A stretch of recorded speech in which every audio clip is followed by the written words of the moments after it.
Urban versus rural AI layoff patterns. In March 2026, the United States saw a wave of layoffs that companies often link to automation and artificial intelligence, AI. Tracking these job cuts by county reveals clear geographic differences. Nearly all the AI-related layoff announcements came from large cities and tech centers, while most rural counties reported few or none. For example, tech hubs like Seattle and the San Francisco Bay Area saw dozens of positions cut. Seattle's Amazon, trimming 2,300 jobs, is a prime case, whereas many farming or mining regions saw almost no AI layoffs. This urban-rural disparity partly reflects where tech jobs are, but it also raises concerns that rural areas could miss out or suffer indirect fallout. As one policy analysis put it, AI and its positive and negative impacts will not be distributed evenly across the country. We examine why that is and what it means for workers and communities. Urban versus rural layoff distributions. Layoff notifications under the WARN Act, which hospitals and large employers must file for big cuts, show a strong city focus. Counties containing places like San Jose, Seattle, Boston, and New York reported the most AI-related job losses in March 2026, often in high-tech or white-collar firms.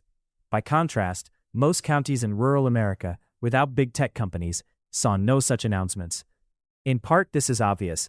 Urban economies have far more jobs in sectors that use AI heavily. For example, Seattle's economy depends on Amazon's high-tech workforce, so when Amazon cited automation as a reason to cut jobs, it rippled through the city. An Axios report noted that Amazon's cuts would ripple through downtown Seattle, hurting local shops and tax revenues. In poorer or remote counties, such big tech layoffs simply didn't happen in March, so raw counts of AI layoffs are much lower there. However, experts caution that not all layoffs labeled AI are fundamentally different from normal cutbacks. An Oxford economics study found that only about 4.5% of job losses in late 2025 were explicitly due to AI, with most cuts blamed on slower demand or overhiring. In other words, many cities also saw ordinary layoffs. When we focus on layoffs specifically linked to AI and automation, the city bias grows sharper. This implies the AI job loss gradient, the map of AI cuts per capita, tilts toward dense metropolitan cores. Industry mix and technology gaps. The urban-rural gap also reflects different industries and tech readiness in each county. Rural counties rely more on agriculture, mining, and manufacturing, while cities focus on finance, insurance, real estate, and professional services. A USDA review found that industries producing primary goods account for 11% of rural jobs, but only 2% of urban jobs. Manufacturing makes up a larger share of rural earnings than urban. By contrast, high-paying business services dominate city economies. Because AI and automation are often first applied to data-rich white-collar tasks, urban sectors are hit first. When analysts adjust for industry mix, they still see higher AI layoff rates in cities. But adjusting is crucial. If a rural county has mostly farm and factory work, it might not list any cuts as AI layoffs, even if its manufacturing machinery is automating. Technology adoption is another key factor. Urban firms have much more access to broadband internet and digital tools. One study of U.S. businesses found 97% of tech-adopting firms are in urban areas and only 2.9% are in rural areas. In 2022, about 45% of surveyed urban firms reported using AI or machine learning, compared to only 22% of rural firms. This huge gap means cities both embark on more AI projects and thus announce more AI-driven layoffs. It also means rural economies have been slower to use AI at all. For example, rural workers often cite poor broadband as a career roadblock, and rural households lag in internet speed. A broadband expert even calls the rural internet shortage a market failure of epic proportions, comparing it to the lack of electricity in pre-REA times. In short, digital infrastructure is far stronger in cities.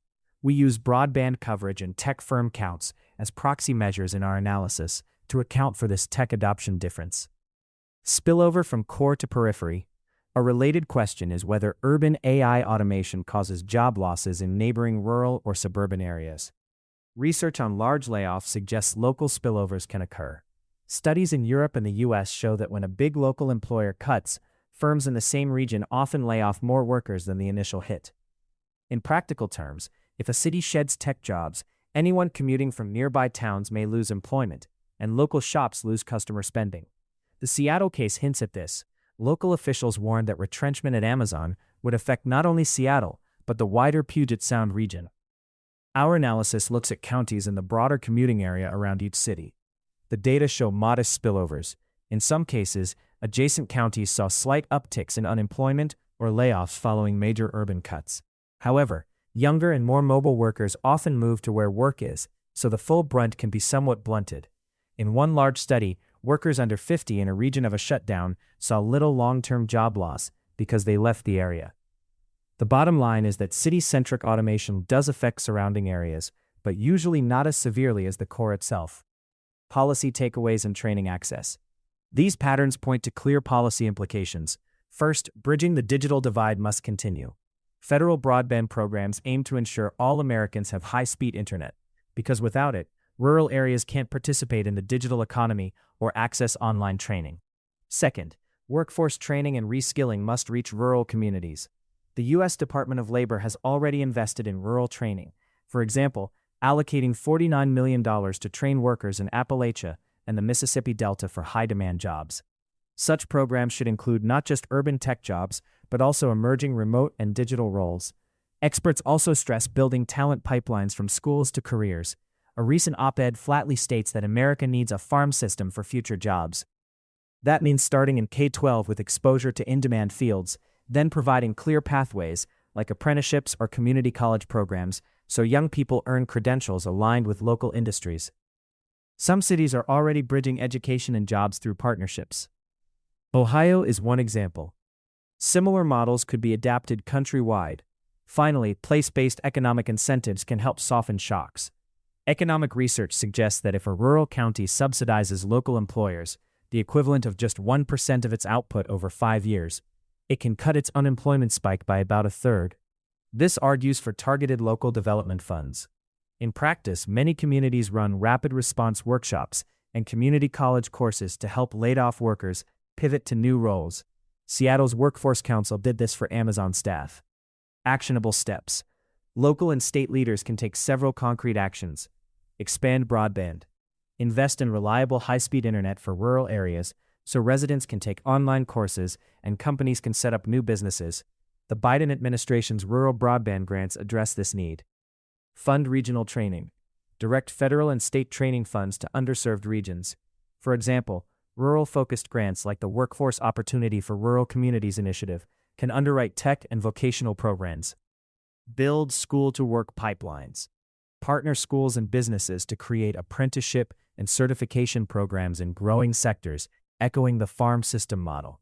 Community colleges and nonprofits can host AI and digital literacy classes for all ages. Encourage remote and local jobs. Provide incentives for companies to hire locally or allow telework from smaller towns.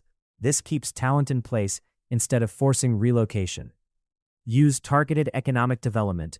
Offer modest tax breaks or grants to attract new industries when big employers cut back. As studies show, this can significantly dampen local unemployment. By combining better internet, tailored training, and smart local economic support, policymakers can help ensure that the AI transition brings opportunity to every county, not just big cities. In short, we should treat all communities as part of the new AI economy, with the infrastructure and skills they need to keep jobs at home. All links to sources are available in the text version of this article. You can find the full article at can'tfindjob.com. Thanks for listening. If today's episode hit close to home, stop scrolling job boards that weren't built for this new reality. Check out Claw Earn on AIAgentStore.ai, the first jobs marketplace designed for both humans and AI agents, so you can start earning no matter which side of the AI revolution you're on.